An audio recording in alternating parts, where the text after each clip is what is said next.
તો ગાઈસ મેં તમને કીધું હતું કે બીજા વિડીયોમાં કફ લઈ લેજો, બીજો કફ લઈ લેજો અને એનો ઉપર બ્લેક કલર કરી દો. કીધું હોય તો બીજી વાર કીધું ના હોય તો સાંભળી લો, અને ના કીધું હોય તો બીજી વાર કીધું હોય તો સોરી. તો બ્લેક કલર કરી દો આવી રીતે, ઓકે. અને એને ફ્લાવરની શેપમાં કાપી દો. તો ગાઈસ આ રીતે તમે કાપી લીધું ફ્લાવર શેપમાં. હવે શું કરવાનું છે, આ ભાગનો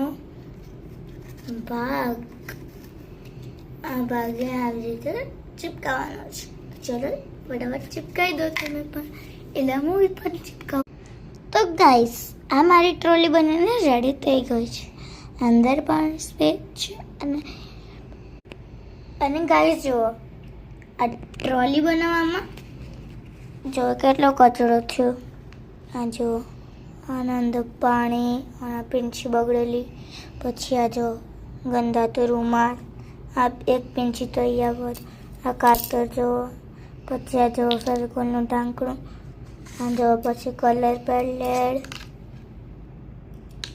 આ કેટલાનું 20 રૂપિયાનું એક. પછી જો ફેવિકોલ અહીંયા પડે, અને આ જો વેસ્ટ કફ જેમાંથી મેં પ્લાસ્ટિક પણ નીકળ્યું હતું. આ વેસ્ટ કફ, આ કચરો જુઓ કચરો. તમે તો દૂરથી જુઓ છો, પણ ચૂકલીમાં જુઓ તો બહુ જ કચરો થયો છે ગાઈસ. અને તમને આ ટ્રોલીમાં કમી લાગતી હોય તો આજુબાજુમાં પણ પમ્પકિન ડ્રો કરી દેજો. અને સારું લાગ્યું હોય તો મિની વ્લોગને લાઈક, શેર અને સબસ્ક્રાઈબ કરજો. ત્યાં સુધી સાવધાન રહીએ, સતર્ક રહીએ. ટાટા.